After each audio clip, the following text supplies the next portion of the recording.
Shout out kay John is Dr. Rosalie Negrite, Choi Tigalog Manwa, Roca Polinario, Jane Torres, Sheeter, Jonas Benigno, Del Kite, Ronald Sorio, Andre Ipamisa, Arian Matilano, Aldrian Lahagan, Ronjet Gela, Evangeline Nevales, Gilbert Gorgunyo, Fats, Juan Balinsag, Brix Elliott. Ang karugtong ng nakaraan, lumipas ang mga oras. Sumapit ang dapit hapon, dinala ng ating bida ang dalawa, si Zhang Fei, at si Guan Yu, sa klinika na kampo ng ating bida. Habang nakaupo ito, nasa di kalayuan naman si Akju at Zhang Gui, lumapit ang ating bida sa kubol at sinabi kay Wuwo. Pakilinis mo ang papag Wuwo, agad na tumugon si Wuwo, at sinabi, Opo Master. Tumingin naman ito kay BNA, at sinabi, BNA, maghanda ka na para magpabaga. Hyun-sian, pakihanda mo ang mga benda at ang alkohol. Habang nasa labas si Zhang Fei, at ang kanyang kuya, agad naman bumulong ito, at sinabi, Kuya, totoo ba talaga, na si Huatwo, ang gumaganap bilang pagdalo ng attending physician since orate? Baka niloloko lang nila tayo dito nang hindi sinasadya?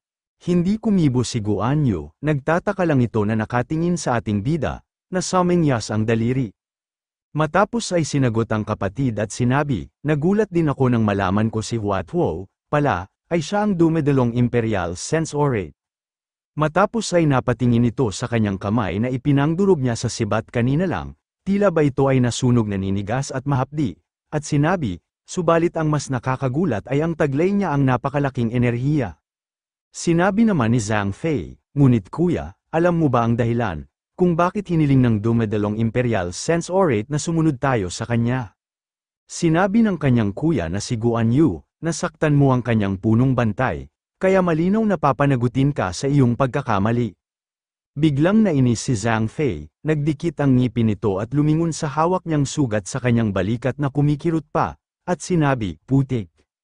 Siya lang ba ang nasasaktan? Nasasaktan din ako? Matapos ay tila ba lumalim ang kanyang nararamdaman na sakit, napadaing ito sa sakit.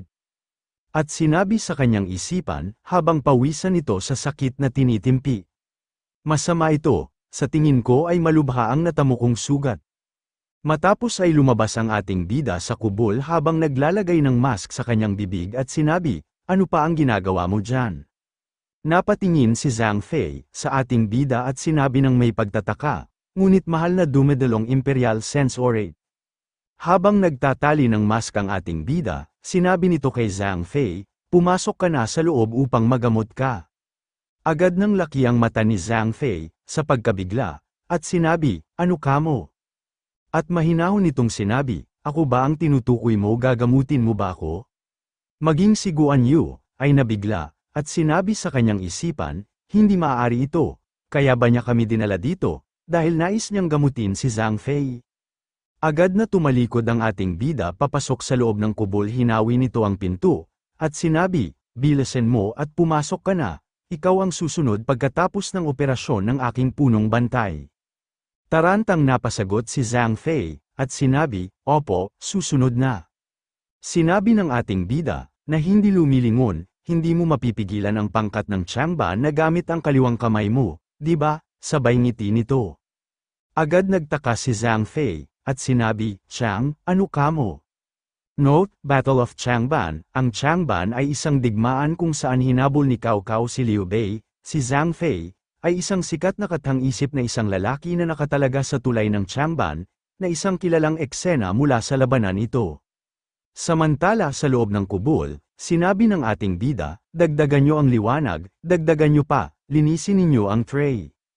Agad naman nagulat si Wuwo sa nakita, na ginagawa kakaibang teknik ng ating bida habang nag-oopera, at sinabi sa kanyang isipan, ano ito? Ano ba itong napakabilis, na para naglalaro lang na operasyon na ito? Habang ito ay nakatutok sa ating bida, at muling sinabi, sa isipan, ang akala ko ay masusundan ko ang mga master technique niya kahit kaunti lang, ngunit katawa-tawa lang ang naisip ko pagkatapos ng lahat. Subalit paano niya posibleng pagdugtungin ang lahat ng maliliit na daluyan ng dugo na yon, at isa pa napakabilis ng galaw niya. Habang patuloy sa mabilis na kilos ang ating bida, habang nakalabas ang pangloob ng enerhiya nito. Sabay na pinaganya niya ang kanyang clairvoyance, sinabi niya sa kanyang isipan, ang sugat niya ay hindi ko inaasahan na mas malalim pa kaysa sa inaakala ko. Bukod sa Vactus lateralis, hindi ko inaasahan na mapuputol din pala ang iliotibial band niya. Note, ang vastus lateralis ay mga kalamnan sa labas ng hita. At ang iliotibial band ay ang nagkokonekta sa nikap ng buto ng hita. Matapos ay napatingin ang ating bida sa natutulog na si He-Man, at muling sinabi niya sa kanyang isipan, kung hindi siya sumailalim sa operasyon, malamang ay magiging lumpo na siya habang buhay, at kahit gumaling siya, kailangan pa rin yung sumailalim sa rehabilitation ng matagal. Zhang Fei, gago ka, matapos ay ipinilig-pilig ng ating bida ang kanyang ulo, at pumikit ng madiin, upang burahin ang kanyang masamang nasambit, sabay sabi, hindi, dapat ay huwag akong mag-isip ng mga masasama at walang kwentang salita. At magiging swerte lang talaga kung kaya ko siyang maoperahan. Gagamutin ko siya ng maayos para maisip niya na nasugatan siya. At isa sa ilalim ko siya sa masusing rehabilitasyon. Tila ba kumilos ang kanyang mga kamay ng simbilis ng kidlat na parang si Flash. Ang kanyang pagtahi sa mga sugat ay agad-agad na isagawa, gulat na gulat ang tatlo sa nasaksihan bilis ng ating bida, at sabay-sabay na sinabi, ha? Sobrang bilis niyo po, matatapos na po agad, Master. At sa isang iglap, ay inalis ng ating bida ang kanyang mask, upang bumuga ng hangin. Napapikit pa ito, matapos ay napatingin ito sa natapos niyang gawain at sinabi sa kanyang isipan, mas mabuti, kung gagawin niya lang ang lahat para sa rehabilitasyon, at wala ring naman magiging epekto pagkatapos nito. Agad niyang sinabi sa kanyang mga disipulo, tapos na ang operasyon, nagsikap kayo ng husto ngayon. Habang nakatulala pa rin ang tatlo na tila ba hindi pa rin makapaniwala sa kanilang nasaksihan bilis ng ating bida. Habang ang nasa isipan pa nilang tatlo, hindi naman sila ang kumilos, nagpapasalamat pa ang kanilang master. Pagkatapos ay humakbang ang ating bida palabas, hinawi nito ang pinto ng kubol, at lumingon ito sa kanilang tatlo at sinabi, maghugas na kayo ng kamay at pumunta sa kalapit na kubol, at simulang na natin ang susunod na operasyon. Tapusin mo na ang iba pa. Agad napasigaw ang tatlo na may halong pagtataka, at sabay-sabay sinabi, ano po? Matapos ay lumabas na ang ating bida at dumiretso sa isang kubol, kung saan naroong si Zhang Fei, at Guan Yu. Agad siyang pumasok doon at sinabi, ngayon ay tignan na nating ang sugat mo. Agad nagulat si Zhang Fei, sa pagsulpot ng ating bida, lumapit ang ating bida kay Zhang Fei, at sinabi, gaano ba kalala ang pinsalang natamo ng pabaya kong kaibigan? Agad natigilan si Zhang Fei, kinabahan ito, na may bahagyang takot. Agad naman pinaganya ng ating bida ang kanyang clairvoyance, lumiwanag ang kanyang mata at tumutok sa balikat ni Zhang Fei, tumagos ang liwanag sa balikat nito. Agad nakita ng ating bida ang pinsala nito at sinabi sa kanyang isipan, maayos naman ang mga buto niya, wala ring sugat sa mga ligament niya, ha? Medyo napunit ang muscle tissue niya, hindi na niya kakailanganin ng operasyon, trauma lang ang kailangan naming gamutin. Gaano ba katibay ang katawan niya? Medyo napunit ang kanyang kalamnan, ngunit mas lalakas pa ang kanyang kalamnan kapag gumaling na siya, sabay ngiti nito. Napansin ni Zhang Fei, ang pagtitig sa kanya ng ating bida, kabadong sinabi, humihingi ako ng paumanhin ng hindi kinakailangan, alam kong nasaktan ko ang yun punong bantay, patawad sa pag-abala sa mahal na dumedalong Imperial Sensorate. Hindi sumagot ang ating bida, pinagmasdan at pinag-aralan lang nito ang mukha ni Zhang Fei, na tila naumidang dila at natitigilan nang mapansin niya na tinitigan siya ng ating bida. Sinabi ng ating bida sa kanyang isipan, oo nga naman, siguradong matapang at makapal din ang pagmumukha niya. Sino ba naman ang maniniwala sa iyo kung sasabihin mo teenager ka? Note, si Zhang Fei ay pinaniniwala ang ipinanganak sa pagitan ng 166 at 168. Kaya siya ay isang teenager na may edad na 17 hanggang 19 sa panahon nito, taon 185. Bahagyang hinawakan ng ating bida ang balikat ni Zhang Fei, at sinabi, mabuti na lang at hindi ito malubhang pinsala kaya huwag kang mag-alala, gamutin mo na lang ang trauma mo at baka kailangan ka namin lagyan ng splint kung sakali.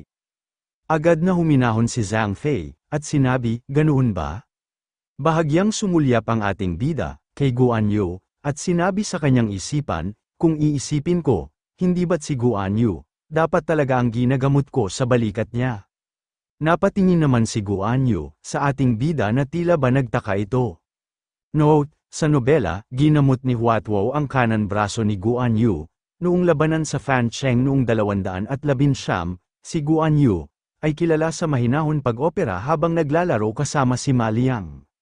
Sa talaan pangkasaysayan, hindi ito nangyari. Si Huatwo ay pinatay ni Cao Cao noong 208, mga talaan ng tatlong kaharian aklat 29 na mga tagubilin sa mga mystical na pamamaraan. Mula sa labas ng kubol, maririnig ang isang sigaw ng lalaki, na tila ba puno ng pag-aalala. Patakbo itong pumasok sa loob, at pasigan itong sinabi, "Zhang Fei, ayos ka lang ba?" Agad napalingon ang ating bida, maging si Guan Yu. Muling sumigaw ang lalaki, at sinabi, "Nasaktan ka ba?" Napatingin ang ating bida, bahagyang nang laki ang mata nito at sinabi sa kanyang isipan, "Wow! Parang kilala ko siya," nang walang kaduda-duda, at talagang ang naman, ang laki tignan mo ang mga tenga niya, parang sa aso na may malapad na tenga. Pinagmasdan ng ating bida, ang tatlo at muling sinabi sa kanyang isipan, "Tignan mo nga naman, nandito na silang tatlo sa wakas." Si Liu Bei, Guan Yu, at si Zhang Fei, napatingin ang lalaki na tinawag na Liu Bei, sa mga ginamit sa paggagamot sa sugat ni Zhang Fei. Agad nagalit ito, kay Zhang Fei, at agad pinagsabihan nito at pasiga na sinabi, "Lintik ka. Hindi ba't sinabi ko na sayo ng maraming beses na huwag kang padalos-dalos?" Malumanay na sumagot si Zhang Fei, napapikit ito at sinabi, "Wala na akong dapat ipaliwanag pa." Agad pinagdikit nito ang dalawang kamay at agad nagbigay ng paggalang at sinabi, "Ang aking paghingi ng tawad at pasasalamat, ako si Liu Bei, mula sa Zuo County." Habang bahagyang nakangiti, agad binulungan ni Guan Yu, si Liu Bei, at sinabi, siya ang nakatalaga, na dumedalong Imperial Sense Orate. Agad napalingon sa kaba, si Liu Bei, tila ba napahiya ito. At sinabi, "Humihingi po ako ng paumanhin sa akin kabastusan." Sabay yumuko ito, sumagot ang ating bida ng bahagyang nakangiti at sinabi, "Ayos lang." Sinabi muli ni Liu Bei, "Ngunit paano mo ginagamot ang isang pasyente?" Sinabi ni Guan Yu, siya rin si Huatwo. Agad nabigla si Liu Bei, at sinabi, "Ano kamo, si Huatwo?" "Naku, Zhang Fei, lintik ka, nakakaabala ka sa isang napakahalagang tao." Napangiti ang ating bida, at sinabi, sa kanyang isipan, isang napakagandang pagtatagpo. Sinabi ng ating bida, naging maayos ang pagtatapos ng paggamot, ang kailangan lang niya ay sapat na paggaling, ngunit pakiusap pa rin ang huwag tatanggalin ang splint sa loob ng 1 buwan. Agad na pakamot ng ulo si Zhang Fei, na tila ba nais tutulan ang sinabi ng ating bida. Maya-maya pa mula sa pintuan ng kubol, sumilip si Bian-a, at tinawag ang ating bida, at sinabi, "Master, magigising na po ang punong bantay." Agad na lumingon ang ating bida, at sinabi, talaga ba? Mabuti kung ganon." Agad na nagpaalam ang ating bida, at pumunta sa kabilang kubol, kasalukuyan naman nagkakamalay na si He-man, bahagyang nahihilo pa ito. Habang nakatayo ang ating bida, sa kanyang tabi, at sinabi, "Natapos na ng maayos ang operasyon, kung masigasig kang magtutuon ng pansin sa rehabilitasyon, maaaring bumalik sa normal ang lahat kaya huwag ka nang mag-alala pa." Bahagya damilat ng mata si He-man, medyo hilo pa ito sa antok, at sinabi, "Kakaiba, panatag ang loob ko ngayon. Ngunit nakakaramdam pa rin ako ng inis, dahil nasugatan ang binti ko dahil sa tinatawag nila na sundalong medikal. Ngunit pakiramdam ko rin ay may mabigat na bagay na natanggal sa dibdib ko. Maaaring naging madrama ang sasabihin ko, ngunit para ko na rin nabayaran ang aking mga kasalanan. Subalit na natili sa aking konsensya ang maling nagawa ko habang suot ko ang dilaw na turban, at marahil dahil sa ginawa sa akin ng kilalang manggagamot na gumagawa ng himala kaya ako tuluyan nakahinga ng maluwag." Ngumiti ang ating bida at sinabi, "Malaki ang pagbuti mo, tila humuhusay ang pangbobola mo."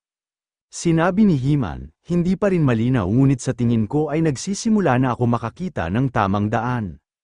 Sa labas ng kubol habang naglalakad palapit si Zhang Fei, naririnig niya ang pag-uusap ng ating bida, at ni He-man.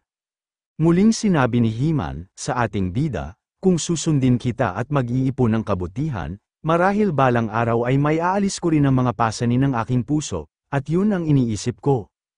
Napayuko mula sa labas si Zhang Fei, nang marinig ang sinabi ni He-Man. Ngumiti ang ating bida, na tila bananakat at sinabi, kahit na ganoon, magagalit ako kung sa bawat pagkakataon ay babalik kang nasasaktan.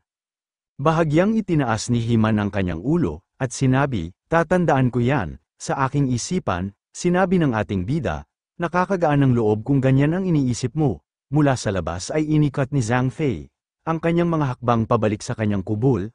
Muling sinabi ni He-Man, kung ang isang tao ba ay determinadong magbago, sa tingin mo ba ay kaya pa rin niyang magbago? Nang marinig yun ni Zhang Fei, tila ba napaisip ito. Ilang araw ang lumipas, sa mapusyaw na liwanag ng kalahating buwan sa kabundukan na nasa gitna ng kagubatan. Saksi ang kadiliman ng gabi, sinabi ni Liu Bei, subukan mo itong inumin. Habang magkakaharap ang 6 na katao, sa gitna ng lamesa kasama ang inumin alak. Habang nakatingin ito, sinabi ng ating bida sa kanyang isipan, siguro ay sinusubukan nilang paggaanin ang loob gamit ang alak at karne. Si Liu Bei, siguro ang nag-isip nito, pinagmasdan niya isa-isa ang mga nakangiti mukha ng mga ito, at muling sinabi sa kanyang isipan, at gayunpaman, napakagaling niyang makihalubilo, kaya nahirapan pa si Okju, na ayaw makihalubilo sa mga tao, at alisin ang armas niya. Matapos ay malalim pa itong nag-isip, pumasok sa kanyang isipan ang batang si Liang. Kamusta na kaya ang batang yon? Maayos kaya ang kalagayan niya? Sabay inilagay ang kamay sa ilalim ng baba, at muling sinabi sa kanyang isipan, nang makita ko si Liu Bei, bigla ko siyang naalala. Note, si Liu Bei ay ang monarko ni Zhuge Liang, at ang kanyang punong tagapayo at strategist. Sa kanyang pag-iisip ay agad siyang natigilan nang makita niyang tumayo si Zhang Fei. Lumakad itong palabas ng pinto. Agad niyang binigkas niya ang pangalan nito sa kanyang isipan, Zhang Fei. Paglabas ni Zhang Fei ng pinto, bahagya pang nagulat ito nang makita niya nakaupo sa labas ng kubol si He-Man.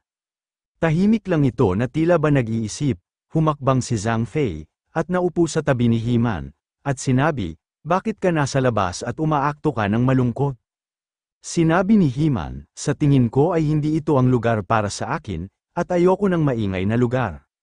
Napakamot sa ulo si Zhang Fei, at sinabi, ang akala ko ay sinusubo ka mong basahin ang makalangit na lihim.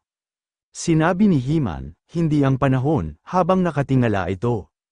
Note, makalangit na lihim, ito ay tumutukoy sa sekreto ng langit o mga banal na misteryo mistiko ng sagradong kaalaman, maging ito man ay literal na tumutukoy sa panahon, ang bigkas ng Chino ay halos kapareho rin ito. Sinabi ni Zhang Fei kay He-Man, kung miyembro ka ng kulto ng Taipang, iisipin kung nagbabasa ka ng mga lihim ng langit, ngunit mukhang hindi naman ganoon. Sabay napaisip ito, at sinabi sa kanyang isipan, hindi kaya siya.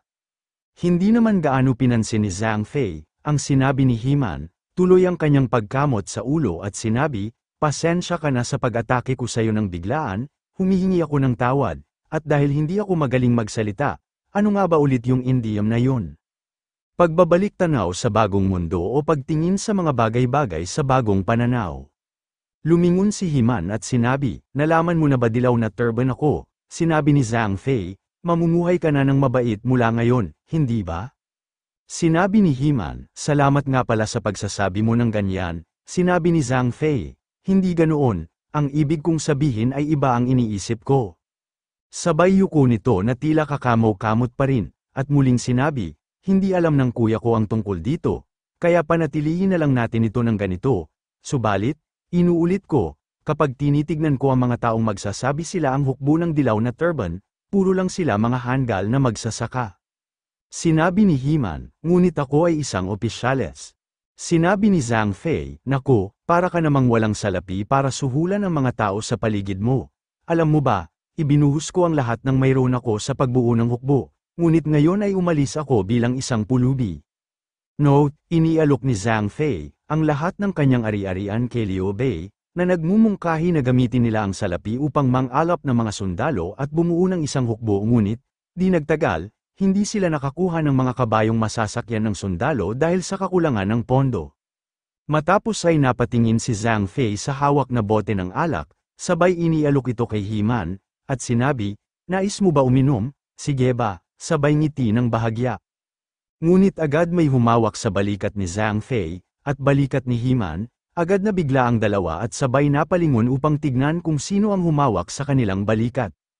Habang hawak ng ating bida ang magkabilang balikat ng dalawa.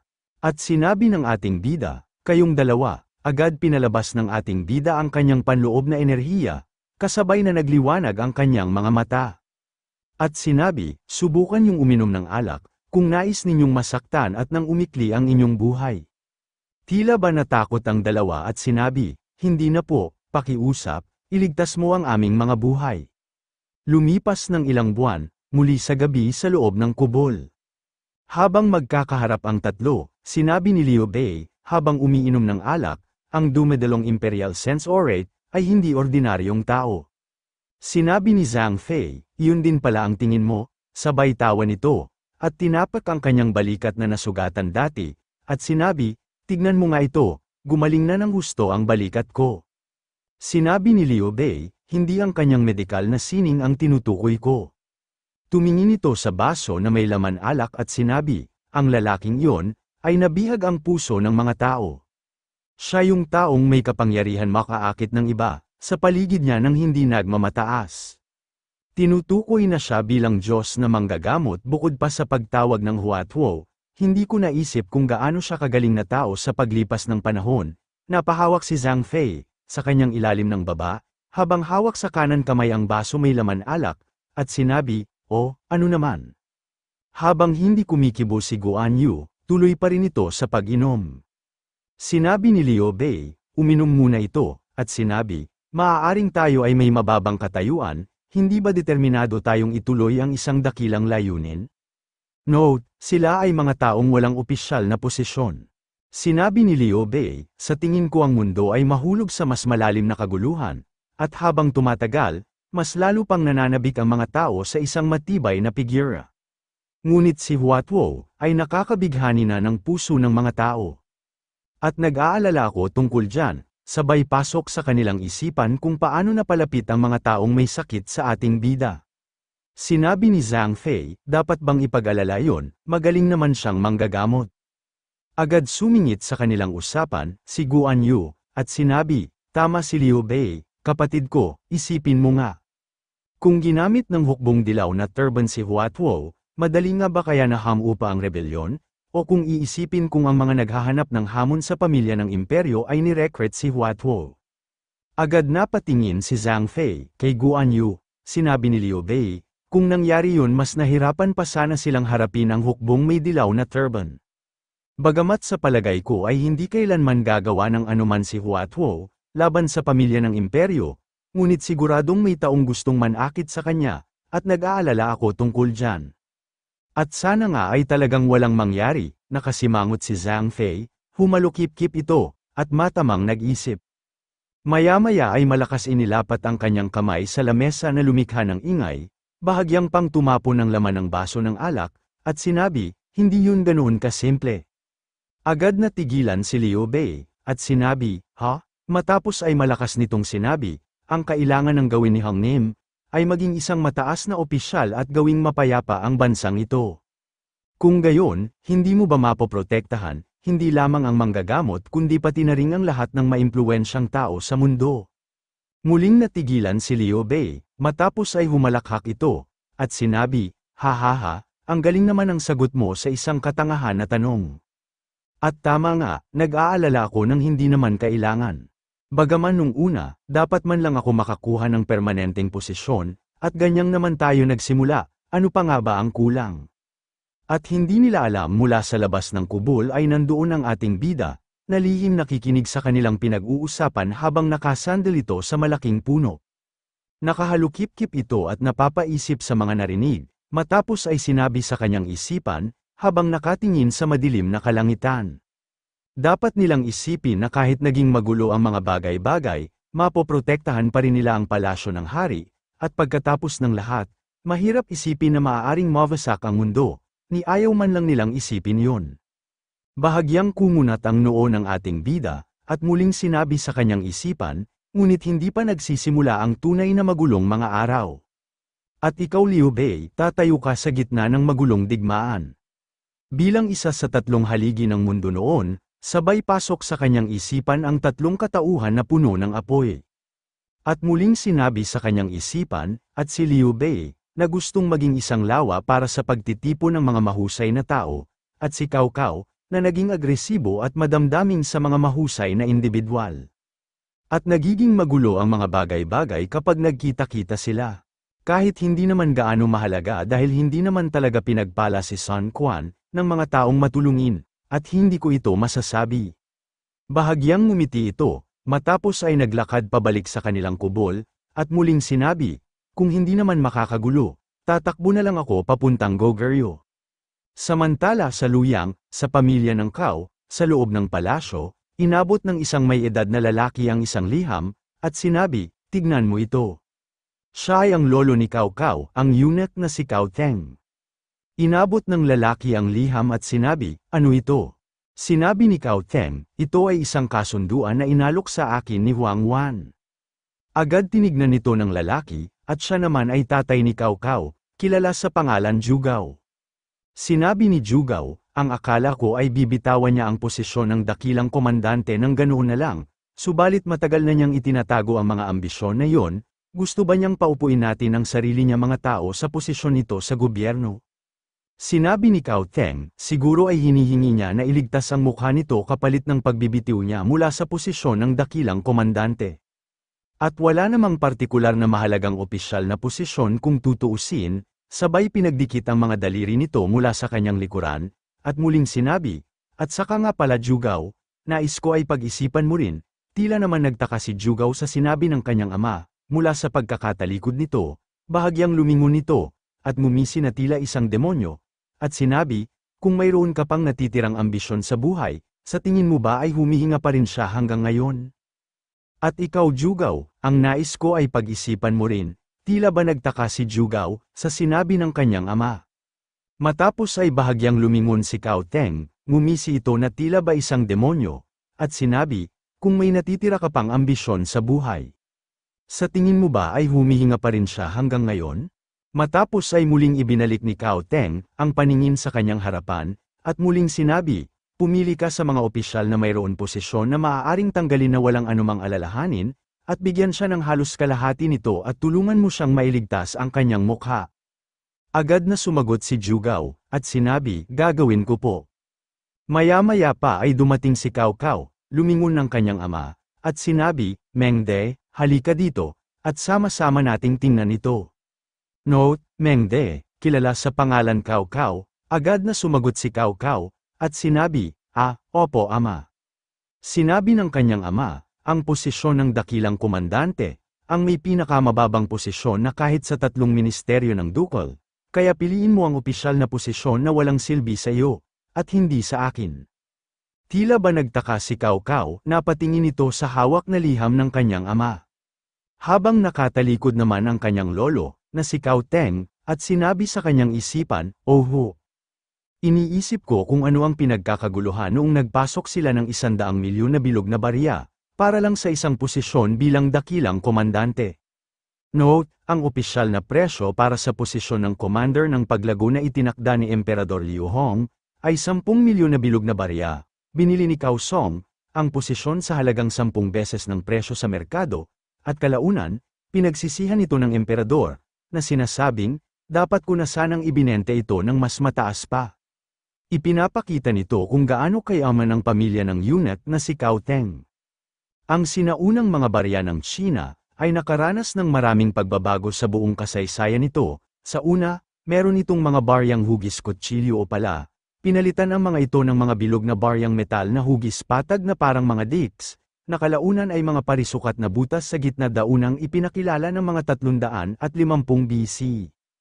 Matapos ay tumingin ito kay Cao Cao, na abala sa pinakikita-liham ng ama ni Cao Cao, at sinabi ni Cao Teng, sa kanyang isipan, ito ba ang plano para tulungan ko si Aman, na lumaki ng paunti-unti at iangat ang aming pamilya Cao, sa hanay ng mga prestihiyosong pamilya.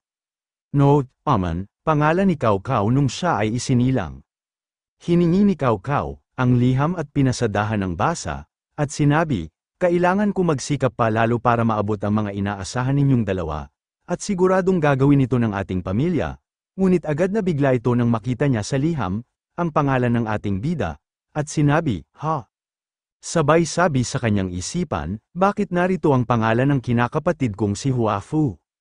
Tila ba napansin ng kanyang ama, na natigilan siya, at sinabi, kilala mo ba siya? Tumingin si Cao Cao sa kanyang ama, at sinabi, opo ama, siya po ang sinumpaan kong kapatid. Agad humarap sa kanila ang kanyang lolo, at sinabi, naku! Ang nag-ayos ng tiyan ni Huang Wan, ay ang sinumpaan mong kapatid. Napaka-interesante, sabay ngisin nito na tila isang mapanganib na halakhak. Isang buwan ang lumipas, sa Luoyang, sa pamilya ng Huang. Malakas na napasigaw ang ating bida, habang kausap ang dakilang komandante, at sinabi, ano? Isa na ako, katuwang ng Imperial Sense Orate, ito ay kalokohan, dakilang komandante. Note, ang posisyon na katuwang na kalihim ng imperyo at nangangasiwa sa dumedalong Sense Orate ng imperyo. Tumingin ang dakilang komandante, at sinabi, wala ka nang magagawa, na ayos na yan kaya tanggapin mo na lang. Subalit sumingyas ang ating bida ng pagtanggi at sinabi, hindi ako maaaring maging isang mataas na opisyal na nakatali, para sa imperyo. Sinabi ng dakilang komandante, tingnan mo nga ang batang brat na ito, tahasang sinasabi niya na ayaw niyang magpatali.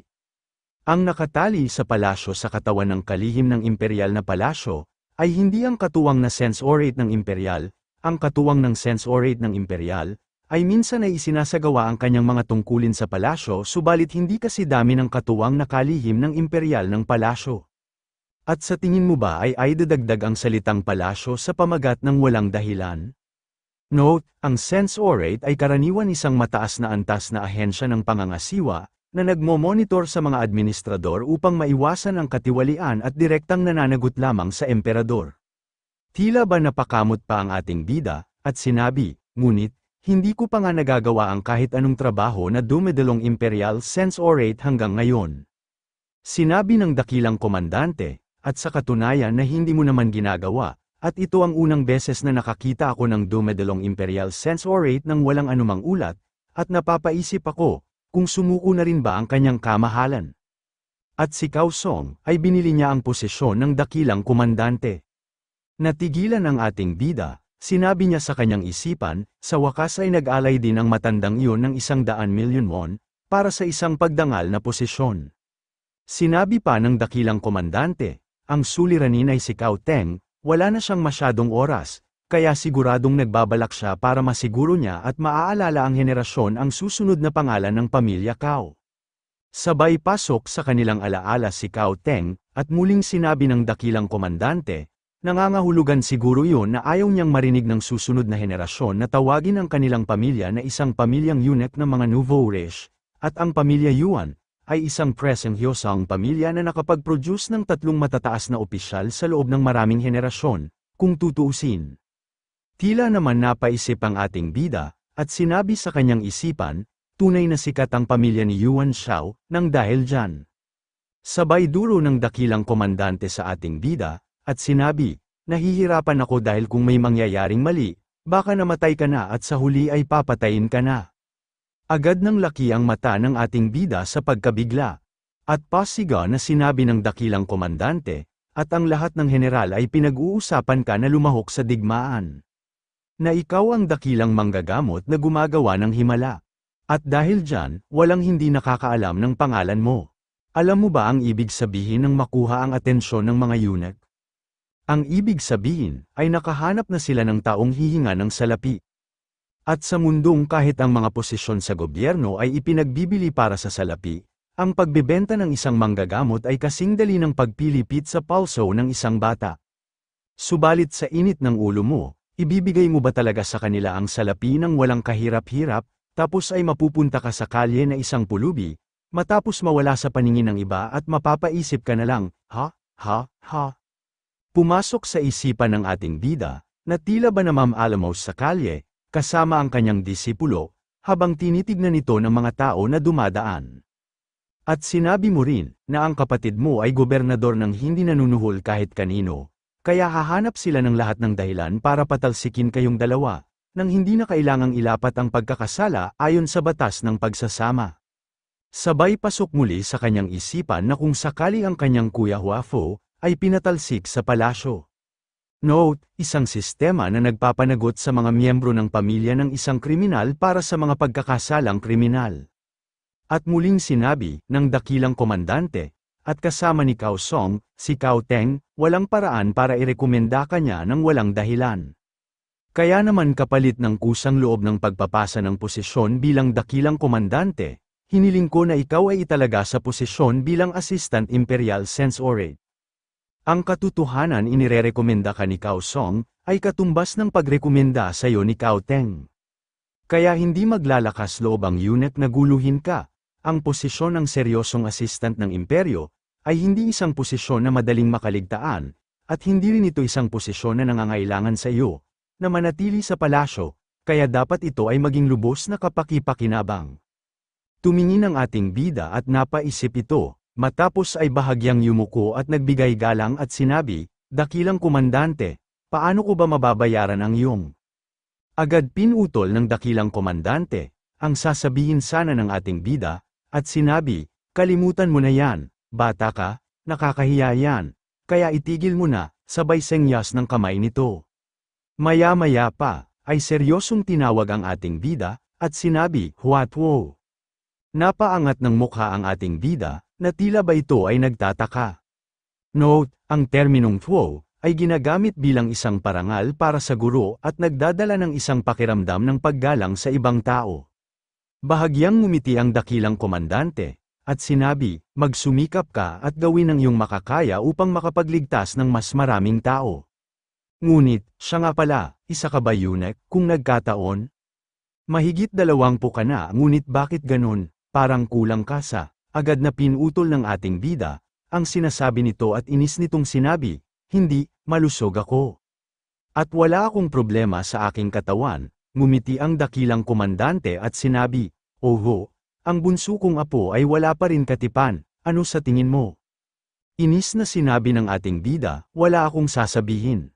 Samantala sa Luoyang, sa pamilya ng Cao, habang nakatayo si Cao Teng, dumating si Cao Cao, at sinabi, "Talaga bang magiging kainahinala ang posisyon ng assistant bilang Imperial Censorate?" Sumagot si Cao Cao, at sinabi, "Opo lolo." Sabay pumikit ito at bahagyang yumuko, at muling sinabi, "Kung siya ay maitatali at maabot ang mas mataas na posisyon, at kung ang isang tao ay aalis na parang hangin, at ang posisyon tulad ng Assistant Imperial Censorate na may special na pribilehiyo ay angkop para sa kanya." Habang nakatalikod ang kanyang lolo, sinabi ng kanyang lolo, "Habang dumarami ang naririnig ko tungkol sa kanya, lalo ko siyang nararamdaman bilang isang asetiko, kaya..."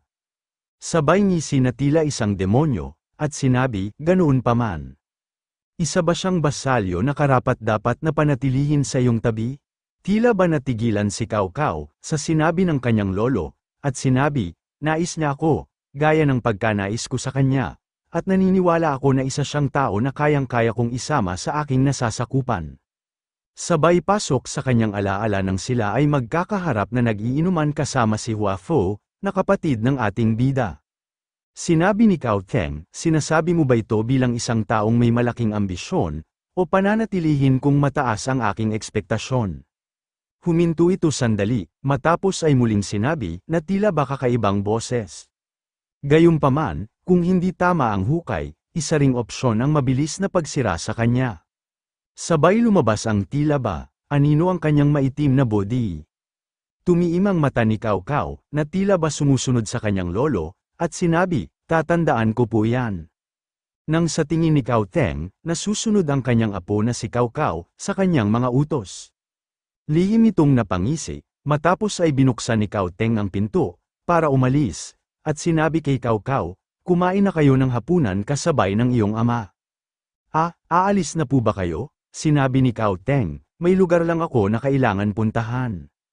Matapos ay mabilis itong lumabas, natitigilan naman na napatingin si Cao Cao, sa pinto na nilabasan ng kanyang lolo, matapos ay napaupo ito sa upuan, sumandal ito at pumikit, matapos ay paulit-ulit itong bumantong hininga, at sinabi sa kanyang isipan, "Hay! Hindi talaga ako masanay sa matinding panggigipit na ito, ngunit kahit ganoon nakakagaan pa rin ang loob, at sa ganitong kab-iles, wala sa kanilang dalawa ang makikipagtalo kay Huafu, di ba?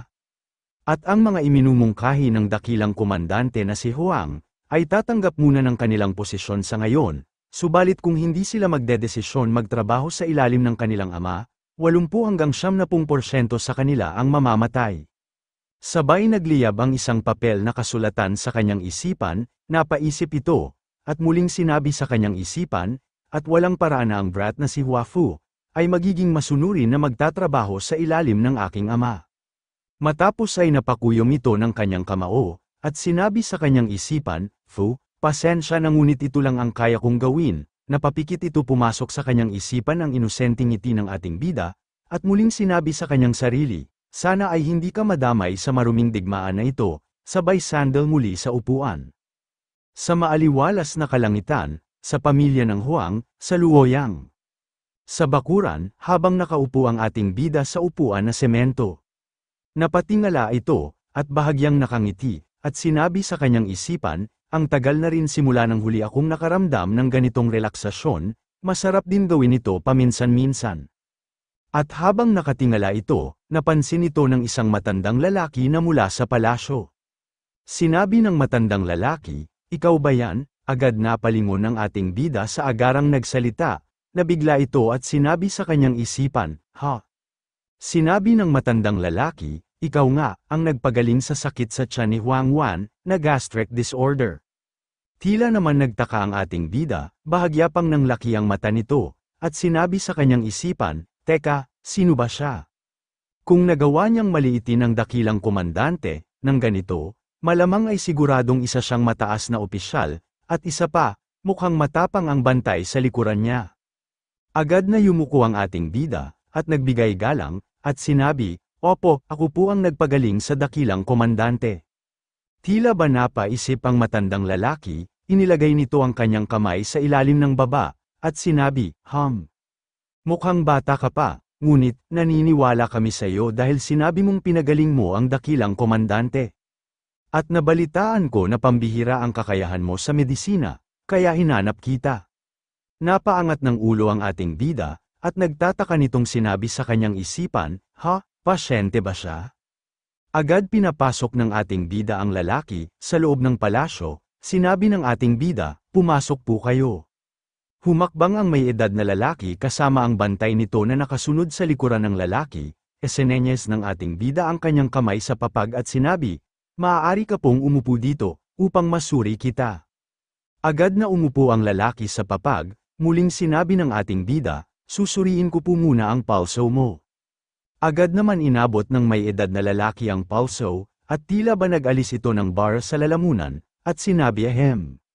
Nang hawakan ng ating bida ang pulso ng may edad na lalaki, sinabi nito sa kanyang isipan, ang kanyang enerhiya yang ay lubhang mahina, at ang kanyang enerhiyang yin ay kakaiba ang taas. Kung isa sa alang-alang ang kanyang edad, ang enerhiyang yin ay tila labis-labis. Nakakapagtaka na ang kanyang sisidlang bato ay napakababa ng ganito. Note, ang meridian ng bato at pantog, agad niyang pinairal ang kanyang clairvoyance, agad lumiwanag ang kanyang mata, at sinabi sa kanyang isipan. Isang matandang sobra sa timbang na may mga padron ng pulso, na nagpapahiwatig ng mga sugat sa bato o pantog, at sa kasong yun. Tumagos ang liwanag ng kanyang mata sa loob ng tiyan ng matandang lalaki, agad niya nakita ang karamdaman nito, at muli niyang sinabi sa isipan, bato sa ureter. Bahagyang ngumiti ang ating bida, sinabi niya sa kanyang isipan, naku naman. Medyo malaking problema din, ngunit mas malaki pa pala ang problema dahil wala lang naman ito, ano ba ang dapat kong gawin? Wala naman akong magagawa para sa kanya. Pumasok sa kanyang alaala ang kanyang nakaraan nung siya ay isang doktor na si Jin Su, sa makabagong panahon. Sinabi niya sa kasamahan doktor, hindi pa mamamatay ang pasyente sa ganitong kabilis. Sinabi ng kanyang kasamahan doktor, iyan ang nakakatakot na bahagi ng pagkakaroon ng mga bato sa ihi. Sobrang masakit ito, pero hindi sila mamamatay. Note, ayon sa mga modernong pamantayan medikal, bago ang dekada 1960, ang malalang kaso ng bato sa ihi ay kadalasang mahalagang tao, sina Isaac Newton at Peter ang unang kilalang namatay dahil sa mga komplikasyon na may kaugnayan sa mga bato sa ihi. Sinabi ng doktor na kasamahan ni Jin Su, Maaaring mabuo ang mga bato sa mga kidney ureters sa pantog, at ang urethra, ngunit ang pinakamasakit na uri ay ang mga bato sa ureter. Sinabi ng ating bida sa isipan, sino bang mag-aakala na makikita ko ulit ang sakit na ganito? No, ito ay sama-sama at tinutukoy bilang mga bato sa ihi, kung saan ang mga bato sa urethra ay bumubuo sa halo 70% ng lahat ng mga kaso. Ang urinary ay tumutukoy sa buong daanan o sistema ng ihi, habang ang ureteral ay tumutukoy sa mga daluyan na nagdadala ng ihi mula sa bato patungo sa pantog, ngunit mabuti na lang at mukhang kagagaling lang nito at hindi pa lumalala ang sakit. Sinabi ng ating bida sa matanda, maaari ba na humiga ka muna ng patagilid sandali, agad naman sumunod ito. Tila ba minasahe niya ng bahagya ang balakang nito, at sinabi niya sa kanyang isipan, kung hinahanap niya ako, habang nararamdaman ng sakit, malamang ay gumugulong-gulong na siya sa lupa. Mukha naman inaalagaan niya ng mabuti ang kalusugan niya. Nagpatuloy ang ating bida, sa pagmamasahe, tila ba hindi napansin ng ating bida, na lumabas ang kanyang panloob na enerhiya. At habang minamasahe niya ito ay tila ba napasigaw sa sakit ang matandang Teng, napasigaw ito, at umalingaw ang kanyang sigaw sa labas ng palasyo, na tila ba maiiyak ito agad na bigla ang ating bida, natigilan ito at sinabi, sa kanyang isipan, ha? Tinapik ko lang ng kaunti, ngunit ganito ba ito kasakit? Habang nakasubsob ito, at tila ba lalong napasubsob at namilipit sa sakit.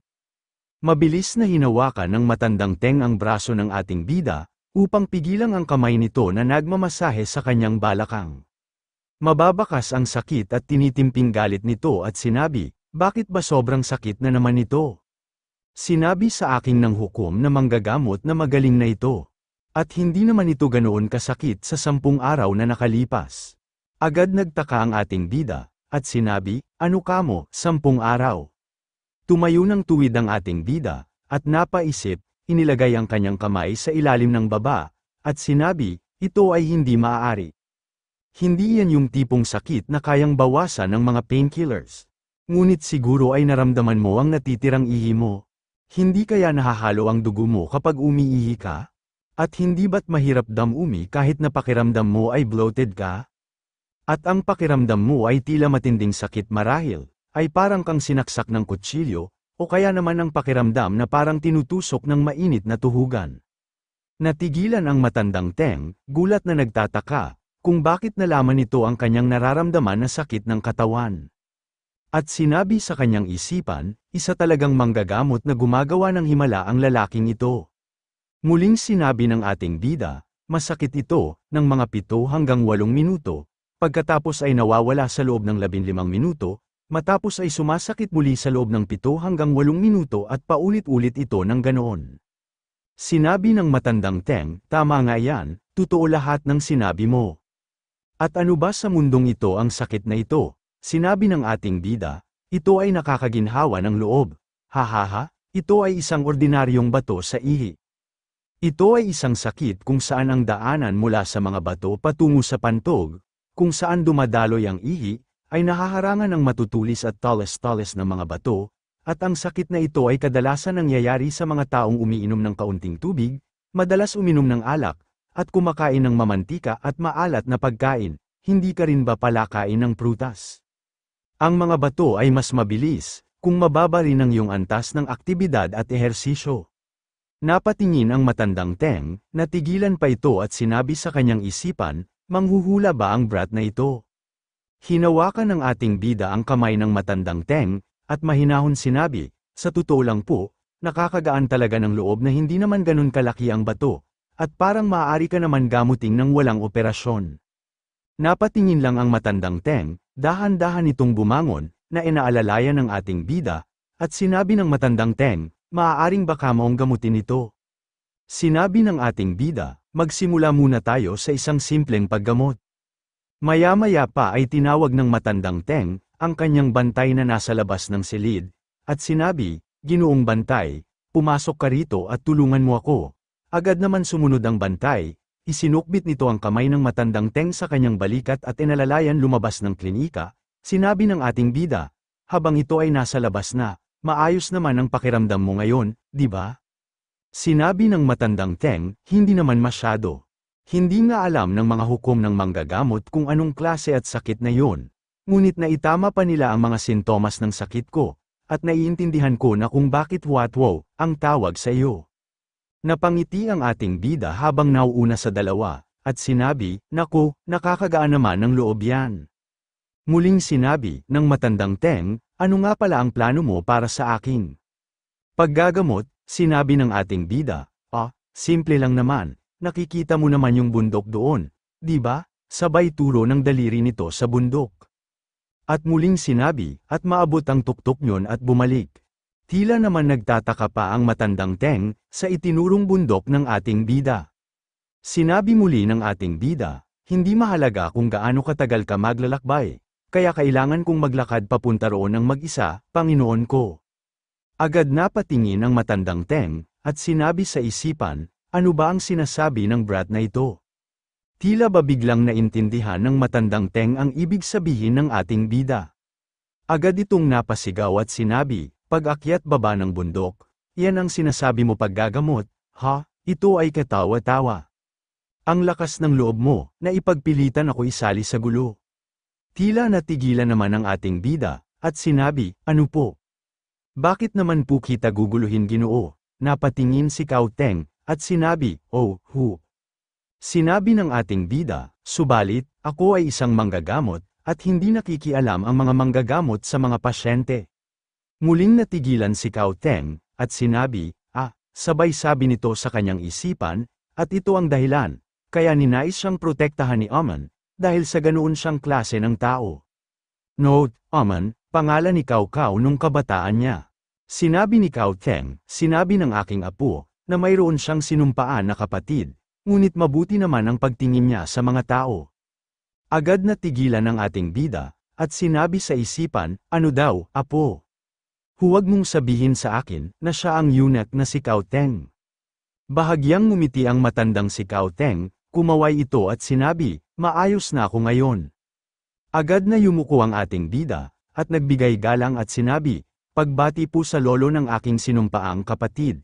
Ako po ang manggagamot na si Huafu, sinabi ni Cao Teng, alam ko na yan. Sinabi ng ating bida habang ito ay nakayuko, humihingi po ako ng paumanhin sa pagsasabi nito. Tila naman napatingin si Cao Teng sa ating bida, at sinabi sa kanyang isipan, nais niya ba talaga akong mahirapan, kung ganoon, hindi ko siya hahayaan mapunta sa. Agad na tigilan ito nang biglang sinabi ng ating bida, ngunit kailangan niyo pa ring umakyat at bumaba ng bundok, sabay napakamot habang tila ba nahihiya na natatawa, at muling sinabi, magmadali po kayo bago lumubog ang araw, maaari ba akong sumama sayo? Tila ba nanggigil sa inis ang matandang si Cao Teng, at sinabi, sa kanyang isipan, na binanggit ang apo, Aman, sa tingin mo ba ay kaya mo hawakan ang brat na ito? Sa kabundukan, habang panay ang hingal, pagbuga ng hininga. Ang mga daing nito, na tila ba napapagod na, ngunit patuloy pa rin, kahit ito ay pawisan na. Ang dakilang eunuch na si Cao Teng, at 4 na oras na siyang nagha-hiking. Nanginginig na pilit inaabot sa kanyang bantay ang isang bote. At sinabi, gamot, bigyan mo ako ng gamot, agad na uminom ito ng kanyang gamot, at sinabi sa kanyang isipan, mamamatay na ako. Kung hindi lang dahil sa gamot, malamang ay nawala na ako ng malay, isa ba talaga itong mahimalang gamot na ginawa ng lalaki nagpanggap bilang manggagamot na gumagawa ng himala? Note, isang ordinaryong solution na 0.4% lamang katumbas saline.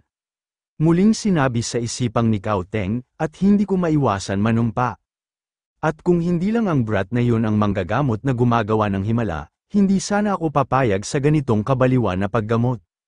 Gayunpaman kung sakali, hindi ako bumuti, kahit na matapos ko gawin ang mga ito, papatayin ko siya, kahit pa, sinumpaan siyang kapatid ng aking apo. Sabay tumilim ang mata nito at nagdikit ang kanyang mga ngipin. Ngunit lumipas ang araw at linggo, sa labas ng palasyo ay maririnig ang isang sigaw, at sinabi, Kuya, Kuya. Nakatawa na sinabi muli nito, ang bato ay wala na, haha. Naglakad at takbo ito papunta sa bakuran sa likod, habang tumatawa, ha. Bumaba pa ito ng hagdanan, nakita nito ang ating bida na nakaupo at sinabi, ikaw brat kang bata ka. Habang abala ang ating bida sa kanyang ginagawa, napalingon ito at sinabi, ha, Ang Marquisa Nayon ng Fey, huminto si Cao Teng, ibinukas ang dalawang braso at sinabi sa ating bida, gaya nga ng sabi mo, lumabas na ang bato sa ihi ko. Kahit ang matinik na anyo ay walang pinagkaiba sa sinabi mo. Agad yumuko ang ating bida, sabay nagbigay galang, binabati po kita, Ginoong Lolo, agad nag-inat ng dalawang braso si Cao Teng, humahalaklak pa ito, at sinabi, ikaw nga talaga ang manggagamot na gumagawa ng himala. Sa wakas ay hindi na rin ako nakakaramdam ng sakit. Agad sinabi ng ating bida, hindi, may 50% na posibilidad na bumalik ito sa dati. Note, ang rate ng pag-ulit sa loob ng 5 taon ay 50%. Ang bato sa ihi ay isang sakit na may malaking genetic factor at may napakataas na rate ng pag-ulit. Muling sinabi ng ating bida, maaaring mabuo muli ang bato na may napakalaki at napakataas na posibilidad. At bukod pa dito, para sa isang taong katulad mo, na madalas umiinom ng alak at mga pagkaing matataba, at maalat na pagkain, habang hindi ka umiinom masyado ng tubig, at hindi gaanong gumagalaw tulad mo, siguradong mauulit ito. Inilabas ng ating bida ang kanyang scalpel, at sinabi, sa pagkakataong ito ay sapat na ang liit ng bato, kaya ang kaya lang nito ang may lalabas. Ngunit kung medyo malaki lang sana itong hawak kong scalpel, kinakailangan ko pang ibuka ang tiyan mo para mailabas ito, at ang pinakamahalaga ay uminom na higit sa 1 litro ng tubig sa isang araw, at dapat mong iwasan ang alak, taba ng karne, at mga pagkain na maalat hanggat maaari. At mas makabubuti ang madalas na pagkonsumo ng mga prutas tulad ng hiniwang citrus, tangerine, dalanghita, kiwi at siniguelas. Note, lahat ng iyan ay mga prutas na naglalaman ng maraming citric acid, ang fingered citron ay isang uri ng citron, at ang Hanja character para sa citron ay kapareho ng citric acid. Ang mga katutubong rehiyon nito ay kinabibilangan ng Himalayas, sa Hilagang India at Timog China, and siniguelas ay orihinal na mula sa China, baka man mayroon ding teorya na nagmula ito sa Korea. Ang mga dalandan ay katutubo sa Timog Silangan Asya, kabilang ang Timog China at Vietnam. Ang pakwan ay ipinakilala sa Korea noong huling bahagi ng dinastiyang Tang, ngunit wala ito noong dinastiyang Han. At lubos na dapat na, maglakad pataas at pababa ng burol ng kahit 1 oras araw-araw. Agad na tigilan si Cao Teng, at sinabi, ano, araw-araw?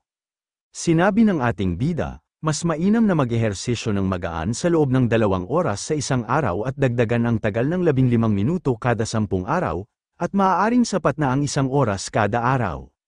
Nakasimangot si Cao Teng, at tila nag-alis ng bar sa lalamunan, at sinabi ahem. Ngunit agad napaisip ang ating bida, at sinabi niya sa kanyang isipan, ngunit paano niya natiis ang sakit ng bato sa ihi? Naupo ang matandang Cao Teng, nakasimangot ito, lumapit ang ating bida, kay Cao Teng, at sinabi, ang Marquisa Nayon Fey, nakatanggap ka ba ng race eta mula sa ibang manggagamot? Agad tumugon ang nakasimangot na si Cao Teng, at sinabi, anong reseta, sinasabi mo, puwit mo? Kahit gaano pa karami ang sabaw na iniinom ko, nasayang lang ang lahat. Naumiling-iling pa ito habang nakasimangot, matapos ay tumingin ito sa ibang direksyon at sinabi, bueno, hindi naman gaanong kasama na mamamatay ako, kaya ko pa naman magtiis. At ikaw mismo nagsabi na hindi ito isang nakamamatay na sakit, hindi ba? Napatingin ang ating bida, kay Cao Teng, at sinabi sa kanyang isipan, gayunpaman, para mapaglabanan iyon. Gaano ba, kahanga-hanga ang kanyang lakas ng loob? Agad nang umiti ang ating bida at sinabi, basta, kung may sakit ka sabihin mo agad sa akin.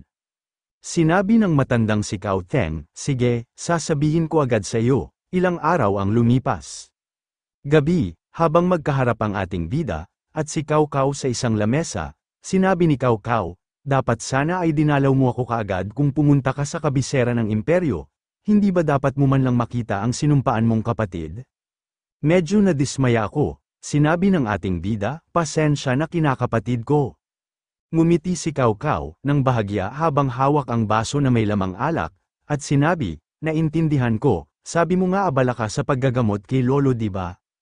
Ano ba ang ginawa mo sa kanya? Tila ba nagtaka ang ating bida, ano ka mo, ano ba ang nagawa ko? Sinabi ni Cao Cao, kalahating araw ko lang, nakausap si Lolo, sinabi niya ang tungkol sa mga sinasabi mo, at sa mga ginagawa mo, at kung anong ekspresyon ang ginagawa mo. Ipinaliwanag niya ito ng detalyado na halos parang nakikita ko na ang mukha mo. Sabay pasok sa isipan ni Cao Cao, nung huli silang nag-usap ng kanyang lolo. Ito ang unang beses na nakita ko sa aking lolo na nagkwento tungkol sa isang taong labis na nagpasaya sa aking buhay. Napakamot ng ulo ang ating bida, at sinabi, "Ganoon ba? Bukod doon nag-eeheresisyo siya ng 1 oras sa isang araw, hindi ba?" Tila ba nagtaka si Cao Cao, at sinabi, "Napagaling mo ba sa paggagamot sa kanyang buto? Yan ba ang inaalala mo?" Sinabi ng ating bida, "Yan ang pinakamahalagang bagay." Sabay taas ng kanyang baso, lumagok ng alak ang ating bida at sinabi, "May mga pasyenteng mapagkakatiwalaan ako, at sa kanilang mga katawan ang aking mga disipulo ay bumubuti na at may sapat pang salapi, para sa kawang gawa. Parehong ginagampanan ng mga nakatatandang kapatid ko ang kanilang mga tungkulin sa kani-kanilang mga opisyal na posisyon, kaya wala kaming problema sa mga bagay na may kinalaman sa pamilya. Isa pa, wala akong dahilan para matali kahit saan. Ano pa nga ba ang gugustuhin ko?" Sinabi ni Cao Cao, na bahagyang nakangiti, "Dinoble mo pa talaga ang pagpapaliwanag, sinasabi mo ba na huwag ko silang hawakan? Kung alam ko lang na mangyayari ito, hindi ko na sana ibinigay sa iyo ang posisyon bilang Assistant Imperial Sensorate." Agad napadilat ng mata sa tuwa ang ating bida, at sinabi, "Kung gayon ay ibibigay mo na ba sa iba, Hang Nim? May mga taong nagsisikap sa posisyon, siguro ay mga 100, ay hindi, mga 1,000 beses na mas mahusay, pakisabi naman sa iyong ama." Napayuko si Cao Cao, at napahawak sa ulo, na tila sumakit, at sinabi, "Hindi ba ikaw ang unang humiling na huwag tumanggap ng opisyal na posisyon?" Sinabi pa ng ating bida, "Ang lahat ng ito ay para sa kapakanan ng bayan." Sabay taas ng kanyang hintuturo, agad naputol pa sana ang kanyang sasabihin nang may bigla siyang marinig na malakas itong tumawa. Napatingin siya sa direksyon ng humahalakhak, "Baahaha." Walang ginto, kaya hindi ito kahilingan, sabay bukas ng pinto. Agad siyang nabigla at napanganga, humakbang si Cao Teng, papasok sa loob, at seryosong sinabi, "Natatakot ako na hindi ko mapapagbigyan ang kahilingang iyon." Agad na tumayo ang dalawa, agad na inialok ni Cao Cao ang upuan, at sinabi, "Maupo ka po, lolo." Bahagyang nagulat naman ang ating bida, at sinabi, "Ha? Hindi ko naramdaman ang marki ng nayo ng Fei ay dumating." Naupo ang matandang Cao Teng, at sinabi sa ating bida, "Ang dakilang Huatuo ay ang sinumpaan kapatid ng aking apo." Matapos ay itinaas nito ang baso ng alak at sinabi, "Kung gayon, ang sinumpaan lolo na ito, ay hayaan mong uminom ng 1 baso ng alak." Yumuko ang ating bida upang magbigay galang, ngunit mababakas ang inis nito sa kanyang mukha, at sinabi, "Salamat. Ngunit dapat hindi ka muna umiinom pansamantala, uminom ka na lang ng green tea." Tila ba inis na sinabi ni Cao Teng, "Dapat ay sinapian ka ng mapaghiganting espiritu ng patay na manggagamot. Gusto kong gawin kang pribadong manggagamot ng pamilya, subalit imposibleng atali ka sa isang lugar." Note, parehong konsepto bilang isang manggagamot ng pamilya na naninirahan sa pamilya at nagbibigay ng paggamot. Sinabi ko na aalisin ko ang lahat ng hindi ko makuha, ngunit pagkatapos noon, ang aking apo ay nalungkot, at bilang kapalit, kung ako ang magiging sinumpaang lolo mo, dapat ay unahin mo akong gamutin sa lahat ng oras. Tila lalong nainis ang ating bida, sa sinabi ng lolo ni Cao Cao, na si Cao Teng, sinabi nito sa kanyang isipan. Bakit ba niya sinasabi sa aking na pinagtatangkaan niya akong patayin ng ganyan? Napapikit pa si Cao Teng, at muling sinabi, "Gayunpaman, hindi ko ito sinasabi dahil lamang sa iyong medikal na sining, kundi ito ay para bigyan ka ng lakas para maging mas malapit ka sa sinumpaan mong kapatid na si Mengde sa hinaharap." Napasulyap naman si Cao Cao sa kanyang lolo, muling nagpatuloy sa sinasabi si Cao Teng, at sinabi, "Kung hayagan kitang kikilalanin bilang sinumpaan apo ko, lalawak nito ang kalayaan ng iyong paggalaw." At ano nga ba ang isang assistant na Imperial Sensorate na posisyon kumpara doon? Pumasok sa isipan ng ating bida ang nakatayong si Cao Teng, at ang mga nasa likod nito na tila mga eunuch, bahagyang yumuko ito at matama na paisip, sinabi niya sa kanyang isipan, ang 10 katulong na kumokontrol sa emperador, at ang pagkakaroon ng isang tulad ni Cao Teng, na iginagalang tulad ng isang ama at nauugnay sa mga makapangyarihang tao tulad ng 10 tagapag-alaga, ay talagang isang napakalaking lakas. Gayunpaman, ang kapangyarihan ng eunuch na yun, ay malapit ng tuluyan masira, at maaaring maging lason na babalik para saktan ako. Ngunit kung tatanggi ako na maging sinumpaan apo niya, hindi ko maiiwasan ang puot ni Cao Teng. Note, paghihimaksik ng 10 katulong, ng pinatay na tiyuhin sa ina ng Emperador Xiao, ng 10 katulong, sina He Jin, Yuan Shao, at Cao Cao, bukod sa iba pa, ay sumalakay sa palasyo at pinatay ang mahigit 2,000 na katao kabilang ang 10 katulong. Habang ang nasa isipan ng ating bida ang mga nagliliyab na palasyo, kaya wala akong choice kundi alagaan mabuti ang mga natamo ko, maya-maya pa ay humakbang palapit ang ating bida, napasulyap naman si Cao Teng, habang umiinom ng alak, yumuko ang ating bida at nagbigay galang, at sinabi, ako si Hua Fu, ng estado ng Peihua Wonhua, na labis na natutuwa na magkaroon ng isang lolo, habang nakatingin si Cao Teng, hawak ang baso ng alak, at bahagyang ngumiti.